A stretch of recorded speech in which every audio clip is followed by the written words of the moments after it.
Hi, folks. Welcome to the Ivy Boys podcast. I am your host, Chipper Lewis, and as always, I am joined by my co-host, Joel Fry. Joel, what's going on, buddy?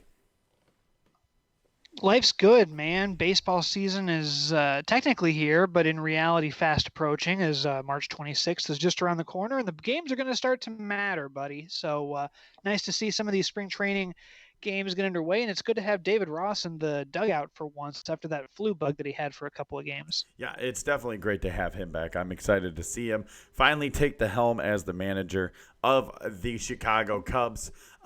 First few games, I'm very happy about them, but we'll cover that here in a minute. Let's go ahead and jump right into it, Joel. Something we wanted to talk about. Now, I have not really gotten your opinion about this. I've written about it, and people know what I want to say, but we want to hear what you have to say about Kris Bryant being the leadoff hitter. Well, I think it's fantastic. He's much than Charlie Blackmon. Blackmon was a good leadoff hitter for the Rockies. So that's kind of what I equate it to when you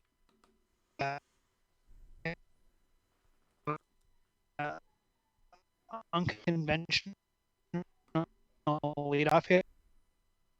At six that bad if the game is going well.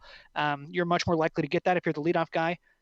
It's one move up in the lineup for Kris. He's a smart base runner.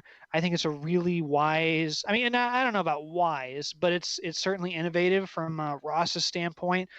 And I mean, good luck to anybody who wants to go on the mound and in the first inning face Bryant, Rizzo, Baez, Schwarber, Contreras 1 through 5, and then you know what? If Ian Happ is solid at 6, or whoever else ends up being right there, Hayward probably at 7. It's going to be an interesting lineup for anybody who's going to try to go up against it. So I'm all for it. I think it's a great move. It's certainly outside the box thinking, although the box is as analytics get into baseball, they've gotten a lot wider. He makes sense as a leadoff hitter from a few different ways. He is a smart base runner, so that's good.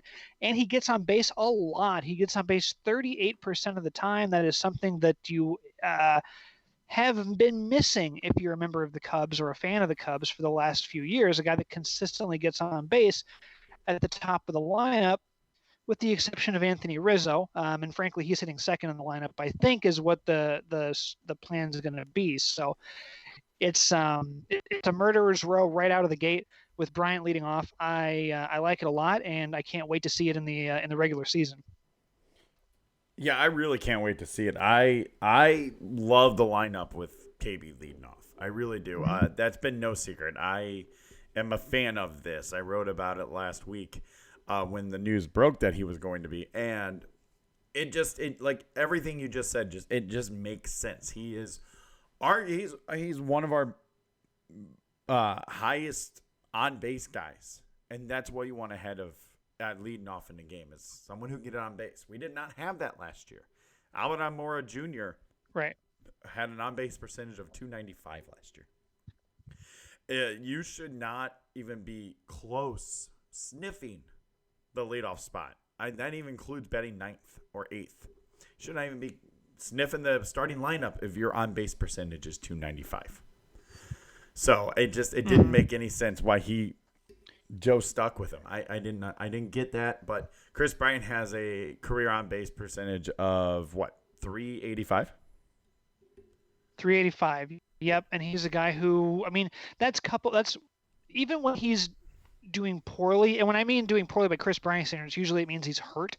When he's hurt, he's able to work at bats, get on base, something that Schwarber was expected to do when he was leading off back in 2017, but it absolutely was just not the right fit for him. And Right. I liked it a lot when the Cubs put him at leadoff, but it ended up being just psychologically not the right thing. I don't think Kris Bryant is there headspace wise for this to beat him. Even brought up, I mean, he gonna lead off, and he said, "Hey, it's no big deal. I won College Player of the Year when I was leading off in college." So not that big of a deal for him. And I think that is a really refreshing thing to have a guy who embraces it, wants it, and Kris Bryant's just been awesome all spring so far. Something else, a couple other numbers that really stick out with me when it comes to Kris Bryant leading off. His walk rate for his career is an 11.9%. That's good. That's good. You want to see that. I mean, we all know Chris Bryant has a tendency to strike out, and I know that he's worked on that in the last couple of years. But the walk rate, meaning 11.9% of the time he walks, and I like that.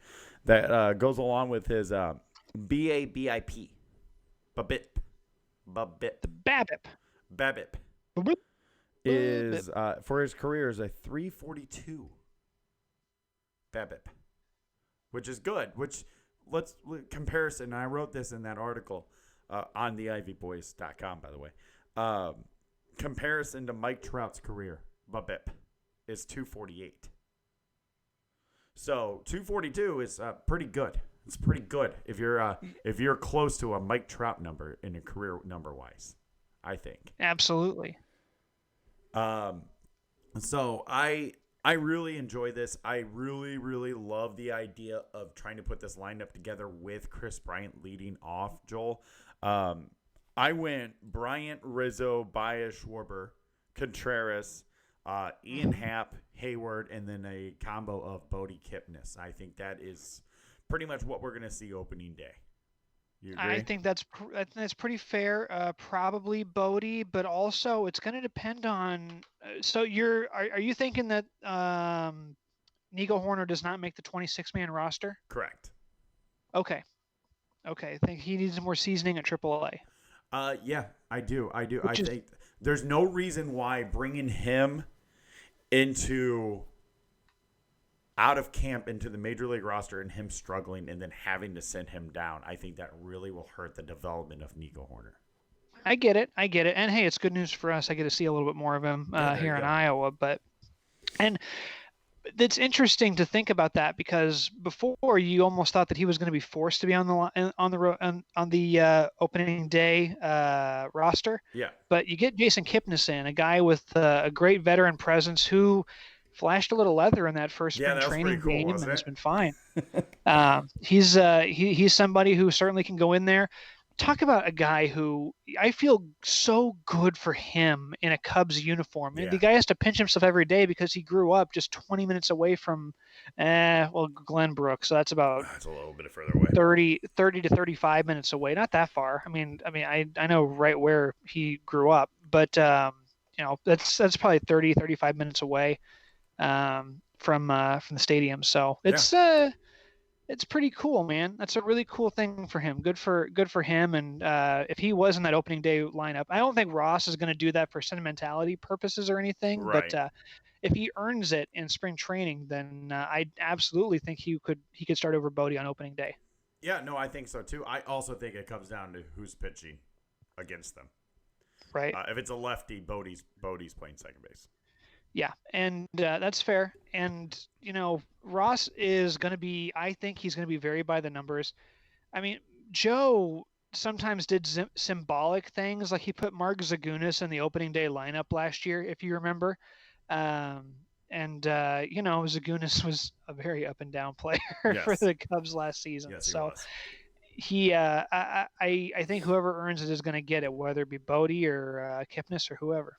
And also, if Horner, that might come from Theo. Like obviously it'll come from Theo to send him down to the minors. But I don't know if there's anything that Horner can do in spring training that's going to get him on the 26-man roster to start the season. Time will tell. But are they going to want maybe another? Probably use that roster spot on an extra pitcher. So you're talking. That's too many infielders in the lineup. Yeah. Even with Nico potentially being a backup shortstop, probably have Bodie do that if Javi needed to get hurt or move over to third or something. Needed to get hurt. I like that. Needed to get hurt. Needed to get hurt, but he needed to move over because he needed to move over or got hurt. Okay. I'll say that if he needed to move to third because Bryant was in left for situational purposes or defensive lineup late in the game, you would put Bodie over there at short. Bodie, by the way, not a good glove on the left side of the infield. I didn't like him at third base last year when he played. Didn't like him at short when he played there. You really can see the drop off in defensive quality from the starter to Bodie when he's in there. I didn't think that'd be the case after 2018, but last year with more playing time, I think he just was not as consistent out in the field as I remember him being in his limited time in 2018. Somebody who, and I'm looking up right now, who I think could be a candidate to get that 26th spot. And for whatever reason, I can't find him on Baseball Reference, but that's okay. Hernan Perez, I think, is a interesting situation here, knowing that they do not have a backup shortstop right now. Perez, of course, has played shortstop, so it could be an interesting fit there if they're looking to carry a backup shortstop in Hernan Perez. Again, for sure. I don't have his numbers in front of me, so I can't look it up. But I like that way of thinking. I like Hernan Perez there, and then give Nico a little bit more seasoning. I don't think Nico stays down in the minors long. I think that if there is an injury anywhere, Nico is the guy that gets brought up because you have a few guys on this team that are versatile and can play outfield if they need to, or put him wherever. Just don't put Wilson in right field anymore, and you'll be fine. Yeah, I agree. Tried that once and it lost a game. Right. What about okay? So we're talking Kipnis, we're talking middle infielders. Where's Descalso fit on this team?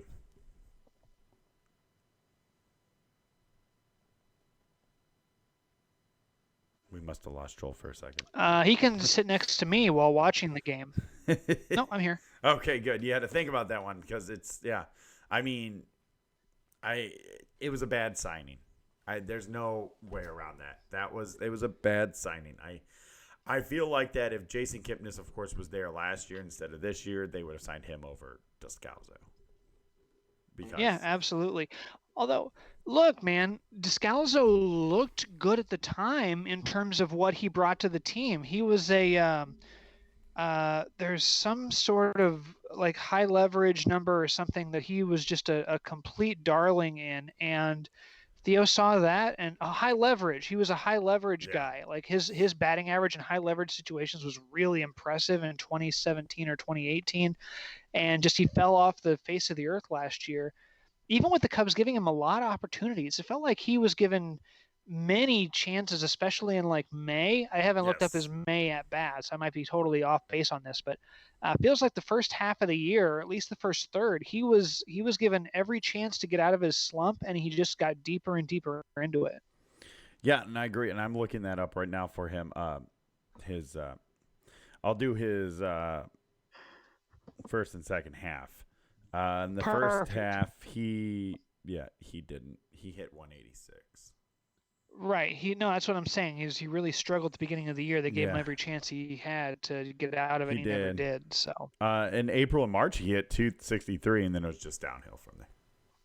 Wow. Maybe that was why he was given so many chances, because he started the year off hitting pretty well. He did. Same number of games in April and March than he had in May. 24 games. And he hit 263 in April and March and .094 in May. That's hard to do. It feels that's not good. That's a no. It's not. And then if you look, and then April and March, he had an on-base percentage of 349, slugging 408, and OPS of 757, which again explains why he played a lot in April and March. Those will play. Yeah. That does the job. Just hit that. Yeah, but what he did after that is the reason why he was not good. Right. That was not good. That's not good. Really, he was bad. He was bad for the entire season after April was over, May through September. A guy who had a better year than we think of, who has been mentioned a few times on this show, David Bodie, better year than people give him credit for.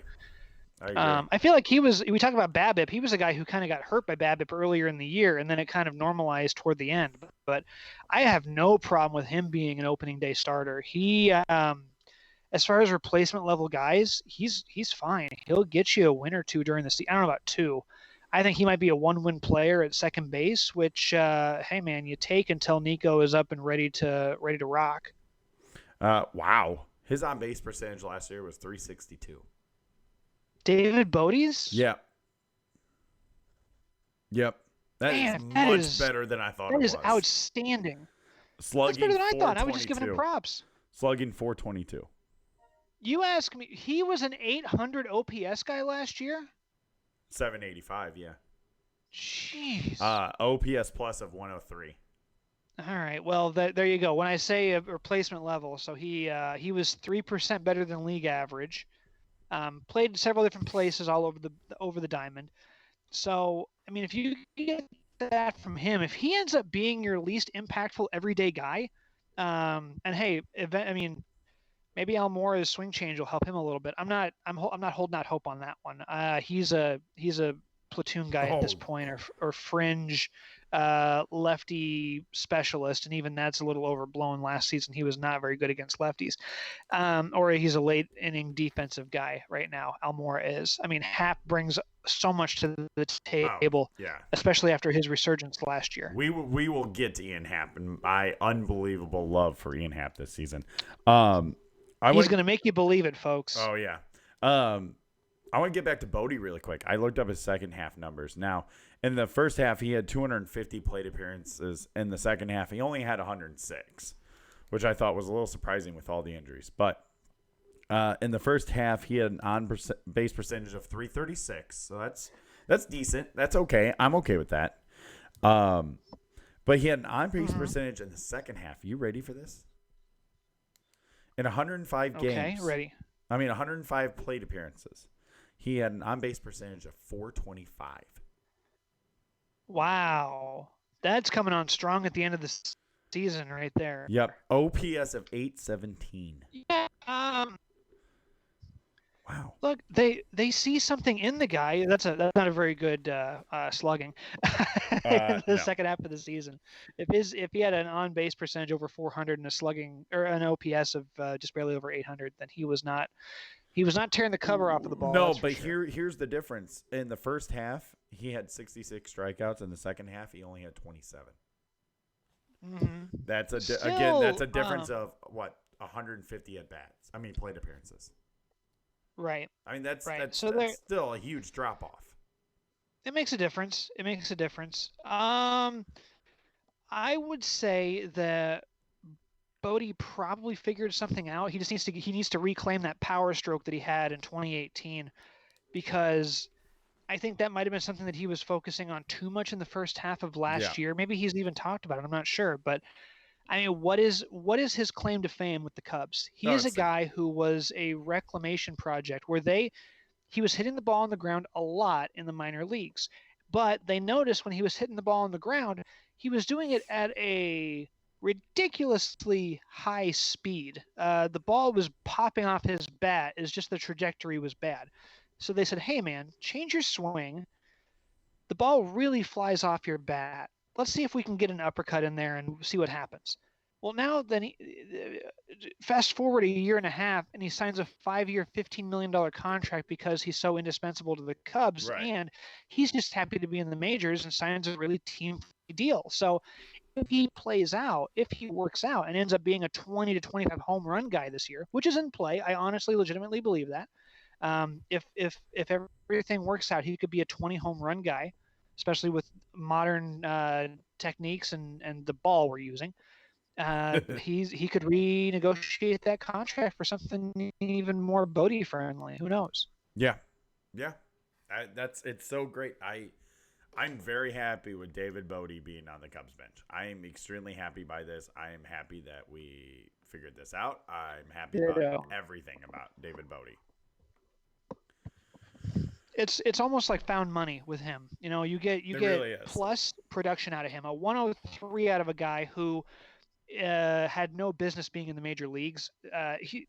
That's phenomenal. If he can duplicate that this year, then more power to him, and that's going to be a big help for the Cubs. Yep. Yeah, it is.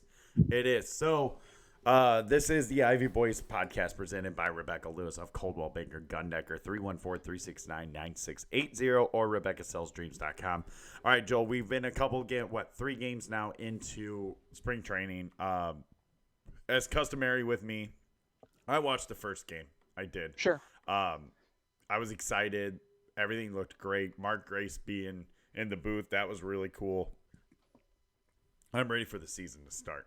I'm done with spring training. It's over. Get it done with. Let's just start the season now. But what is some of your takeaways from the first few games? And what is something that you're still kind of keeping an eye on to see if like a certain player might break out, or you want to see how a certain player performs? I'm going to keep my eyes very sharply on Albert Almora. No, He has that's my changed guy. his swing a little bit. He doesn't have as high of a leg kick. He seems to be standing more upright in the Yep. box. And the results so far have been really nice. He's not going to hit 500 during the season. I'd love it if he hit 300.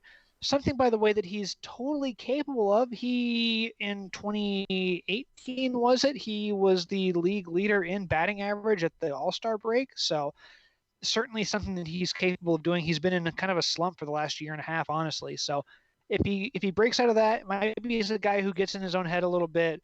Hopefully, this swing change helps that and gets him back to the, line drive hitting guy that he was in 2017 and the first half of 2018. A guy that we could rely on to Yep. maybe not hit the ball out of the ballpark, but at least get on base, which is something. Um, Another guy I'm going to be looking at, of course, is Alec Mills. See what his command looks like, and I mean, you kind of know what you're going to get at him. And I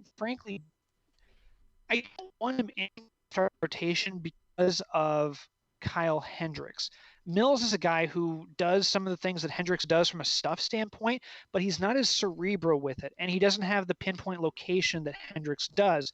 And I think that if you have two of those guys in your starting rotation, it's going to be easier to exploit Mills because maybe occasionally you're going to have Mills and then Hendricks in the same three-game series or a four-game series even, and you're going to almost guarantee yourself that he's going to get teed off on because if a team sees Hendricks and goes, okay, Mills is like 85% of that, and for Kyle Hendricks to be successful, he needs to be 100% of Kyle Hendricks. Yeah. So, I mean, Hendricks is one of those guys where if anything is because his track record, unbelievable. He's been incredibly successful, but we've seen those games where Kyle is off by just a little bit, and that little bit turns him into a batting practice pitcher at times. He has had some of the worst first innings you are going to see because he wasn't sharp out the get-go. So imagine that for a guy who's younger and has less command of the mental aspect of the game like Hendricks does. And then you have Alec Mills. So I feel better about him coming in certain situations out of the bullpen. He's a guy who I'm going to be watching very closely, see what his control looks like, his command, and what they want to use him or how they want to use him as the spring goes on. So those two, Almora and Mills, are two guys who have really piqued my interest at this point. I was going to say Almora. I'm really excited about him. And then the other guy is Steven Souza Jr. Okay. I'm very excited to see how he performs. He's coming off a major knee injury. I know that. And so it'll be interesting to see how this works out with him. I'm excited for him to be on the Cubs. Sure. I am. It'll be interesting. I'm excited to see if we can get the Steven Souza Jr. that there was in where did he play before? Tampa Bay, when he hit 30-something home runs. So I'm anxious to see about that. I'm right there with you, Almora Jr. I do believe again that this is still Chatwood's job at the fifth starter to lose. I don't think there's any secret there at all. Mills is pretty much trying to be the sixth starter, the guy that gets called up basically when somebody gets hurt. But unfortunately, Dwayne Underwood Jr. is out of options, and he looked good in the first game. I was impressed with Underwood Jr. in the first game to the point where it kind of would make sense that he is obviously going to stay in the bullpen because the Cubs are not going to try to put him through waivers. Someone will claim him. So Underwood Jr. is going to be in this bullpen. We pretty much know that because of him not having the option. So I guess Underwood Jr. is more of your sixth starter or emergency starter if you need him, right? What do you think about him? Are you comfortable with it? especially if Alzolay is sent down. Or wait, does Alzolay have options? I'm trying to think. Yeah. He only got, yeah. I'm pretty sure he has options. I think he has. Yeah. Yeah, so Alzolay, if he could, he's another guy who's kind of intriguing now that I think about it. A few of these guys who might be stretched out and might be able to give you a spot start or have a bullpen day, and then you've Yeah. got Alzolay and Underwood. So Underwood definitely is going to hang out with the team for quite some time. I don't think you're going to be able to trade him. There isn't much there for other teams, I Right. don't think, or at least I don't think he's generated enough value to be a trade piece. So he's a guy you're going to have to develop at the major league level, and he's pretty good. I like Underwood. I do too. Don't get I me do wrong. I too. like it.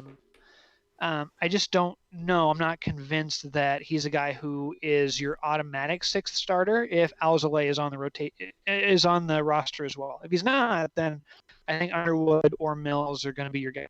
Okay.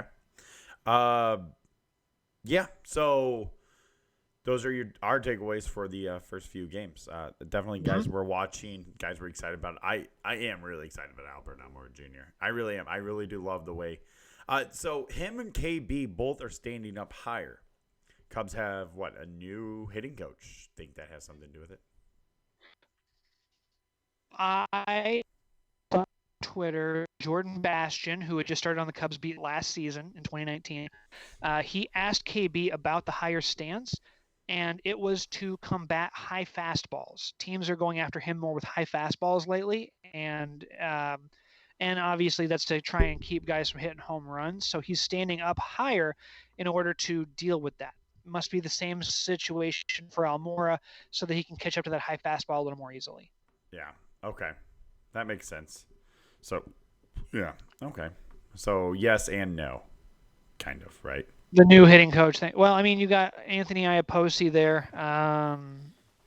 Posts, I think they call him. And I mean, there's a new director of hitting and a director of pitching, and that's this kind of organization wide. But that might be something where the director of hitting is also inputting and saying, hey, here are some trends going on in baseball right now in terms of how pitchers are trying to get guys out. Here's how we can combat that. I mean, baseball always has and always will be a cat and mouse game. One innovation is made, the other side comes right back after it and works to combat it. Yep. That's true. Speaking of someone else, I'm excited.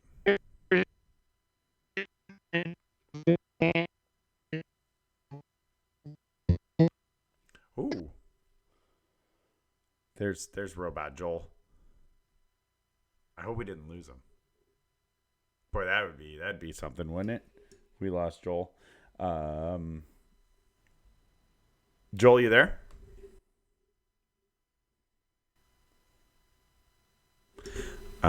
You there? There you are. Yeah, I'm here. Okay. Sorry about that. We lost you there. You were Robot Joel. Yeah, sorry. Joel. I'm able to. Yeah, sorry about that. It's all right. We got you back, and that's the important thing. Yes. So, somebody I am excited about is Ian Happ. But before we do that, Joel, this is the Ivy Boys podcast presented by the MVP realtor of the St. Louis area. Rebecca Lewis of Coldwell Banker Gundecker is a no-nonsense realtor. She is amazing. And I'm not just saying that because I'm biased because she's my mom. She is an absolute amazing realtor. She tells you like it is. If you need something done with your house, she's going to tell you. If you think that wall doesn't need to be painted, Rebecca's going to tell you that it probably does, and you better do it because Rebecca knows how to get the top dollar for your house. She has a detailed marketing plan that will outline her impressive online presence and a recommended professionals list that includes contractors, painters, home cleaning, and a home staging service that will keep your home at the top of any buyer's must-have list. Rebecca Lewis knows the St. Louis area and can expertly consult you on your area's property values, information about housing trends, and how Coldwell Banker Gundecker will get your home sold fast. So if you're looking to move to the St. Louis area, if you are looking to move from the St. Louis area and you need a referral in your new city, if you are looking just to move from a house to a new house, contact Rebecca Lewis of Coldwell Banker Gundecker, 314-369-9680 or RebeccaSellsDreams.com. All right. So Ian Happ, he's becoming, you know how everybody said that they didn't give up on Jason Hayward? I'm kind of like that with Ian Happ. I haven't given up on the guy. I'm glad that the Cubs sent him down to the minors last year to start the season. He needed that. And when he came back, he made it happen. His second half numbers last year when are you there? I didn't know if you were there. Yeah, I'm here. Okay. Huh?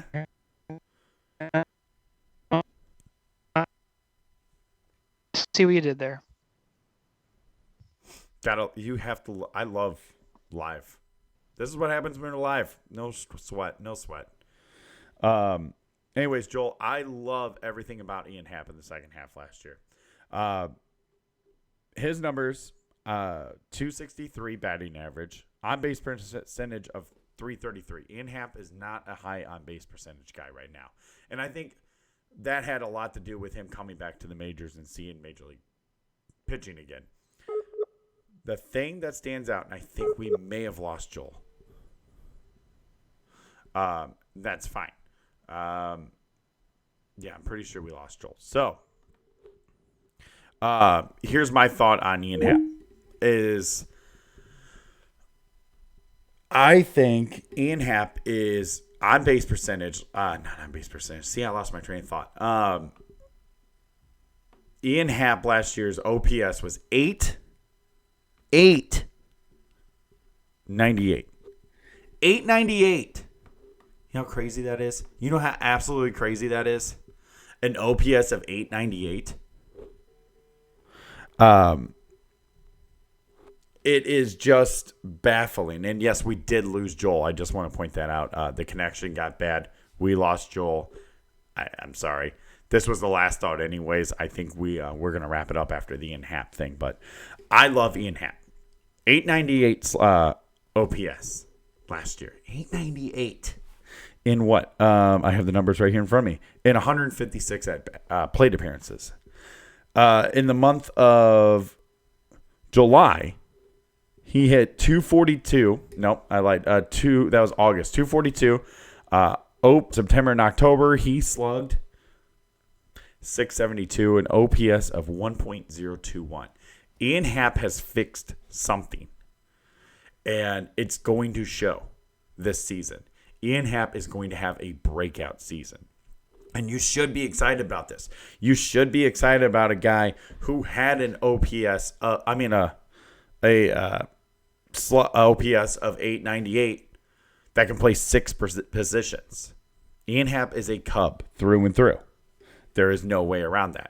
He is going to be a Cub for a long time because you do not give up a guy who can have an OPS of 900 and can play 6 positions. It's simple as that. Ian Happ is a very versatile type player, and it's the type of player that fits on the Chicago Cubs. That is what the Cubs have been known for under this regime, under this front office, is guys that can play multiple positions at a high caliber level. Ian Happ fits that mold perfectly. That's why they took him in the first round when they did. Everybody questioned it because they had just taken Schwarber the year before, and why are they not taking a pitcher? Because you take a guy like Ian Happ who can play 6 positions. Can I say that again? 6 positions. And have a OPS of 898 in 150 at-bats. No, I'm sorry, in 140 at-bats. Ian Happ is going to have a breakout season, and his fielding is getting better. He looked so much better in center field last year when he came up. He looked more comfortable in center field last year. He just did. He's figured it out. That stint to Iowa, as much as we felt like it wasn't working there for a little bit, and there in the beginning of the season with Iowa, he was striking out a lot. Something clicked with Ian Happ. That's why he was brought back up, and that's why he was starting all the time. Is because they saw something click. Something changed with him. Ian Happ is going to be a spectacular type player, and that is why I'm in love with Ian Happ, and that's why I have never given up on Ian Happ. So, since I've lost Joel, that is where we're going to end this tonight. I can't wait to see what he would have to say about this. I know he is excited for Ian Happ also, just like I am. Maybe a blog coming soon from one of us, breaking down Ian Happ a little bit more, and maybe a couple other players that we are excited about. Like I said, we both are excited about Albert Almora Jr. Something that really stood out with me is I feel like after the foul ball incident with the girl last year, that really, really messed with Albert's head. And I don't know any human being that it wouldn't have. So I don't blame him. If he can get that over that, I think he can be a really, really good player.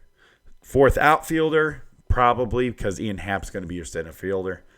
But if Albert Almora Jr. can turn it around and be your fourth outfielder, that's an amazing fourth outfielder. So, but anyways, Steven Souza Jr., like I said, very excited about that. Kipnis, the Bodie Kipnis kind of thing going on at second base, the platoon. Looking forward to that.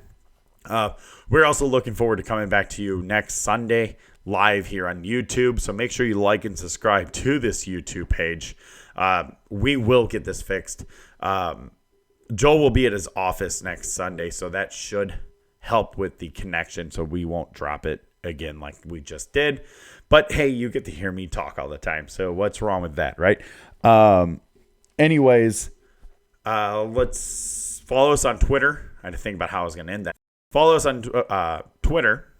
Me, I am at Chipper Strike 3, just the number 3. Follow Joel on Twitter at Fry Sports Radio. Like us on Facebook, the Ivy Boys. Head over to theivyboys.com. This is where I'm going to give a shout out. You know what? That's going to be my final thought. Head over to theivyboys.com. I'll talk about the blogs that are over there here in a second. If you like the way our website looks and you like the logos and everything like that, head down to the bottom page, click on it. Click on Bob Rufo's name. Takes you to his website, bobdoeswork.com. Bobdoeswork.com. Bobdoeswork.com. He'll do anything for you. If you need shirts made for your rec softball team, your rec volleyball team, anything like that, Bob can do it. If you want your website looking like ours, Bob and his buddy Vince of VincentHennings.com will take care of it for you. They do amazing work. They do everything for us where I don't have to worry about anything. I don't have to worry about the behind-the-scenes stuff. They take care of it for me. So I can give you my 100% attention when I'm talking about Cubs baseball. So Bob and Vince are a team. They're starting their own studio, which is pretty cool. I'm not going to announce it. I don't know if they'll like that. I don't know if they're ready to announce the name yet or not. But I'm not going to, so I don't want to step on toes there. But it's really cool, and we do have something in store, Ivy Boy-wise, for you guys in the next coming month or so. So definitely follow us on Twitter and Facebook so you know what we're talking about when the time comes to announce it. I am beyond excited for this project. This is something I've been waiting a year and a half to do, 2 years. This is going to be awesome. Anyways, definitely check them out. Bob and Vince. BobDoesWork.com. VincentHennings.com. Okay, so my final thought is not about Cubs baseball. Like I said, I wanted to get back to the blogs that are on the website, theivyboys.com. And the other day, I got an email out of nowhere from my wife, Christy Lewis, diehard Cardinal fan. And it was a blog, and it really threw me off because I've never known her to write a blog or anything like that. And I started reading it, and tears started filling up my eyes. I'm getting a little choked up just talking about it right now. It was awesome. It was absolutely amazing. She, as a Cardinal fan, decided to go ahead and write a blog about me. It was about me. And it was absolutely heartwarming. It really hit me in the feels. I was at work. I was reading it. Sorry if my boss is listening. You paid me to read that blog, but I know that you probably didn't care. But it was outstanding, and she hit it right on the nose. As somebody who's been with me for almost a decade now, we're a few years away from a decade.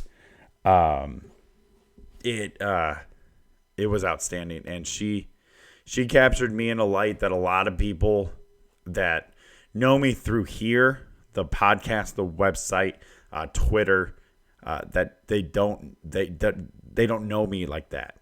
Well, she shined a light on that. That I only let a few people see me like, and it was absolutely amazing. And I just want to give a shout out to the most amazing woman in my life, my wife, Christy Lewis. Thank you so much for that absolutely touching, great blog that you wrote about me. I appreciate it. I love you more than anything. So, on that note, before I start crying again, guys, that is it for us. We are going to get these technical difficulties figured out. I promise you, by opening day, everything is going to be better. Just go with this for a little bit. I just want to let you guys know things are going to be better with everything. So anyways, that is it for us. Again, like and subscribe to this YouTube page, please. And if you are, real quick before I sign out, if you are interested in advertising with us, because we're always open to do more advertisers, because we like money and we like the idea of bringing you better content with better equipment and stuff like that. You can contact me at chipperstrike3, again, just the number 3, just like my Twitter handle, at gmail.com. So if you are looking to be an advertiser, please contact me there. That's chipperstrike3, just the number 3, at gmail.com. Anyways, folks, thank you so much for listening.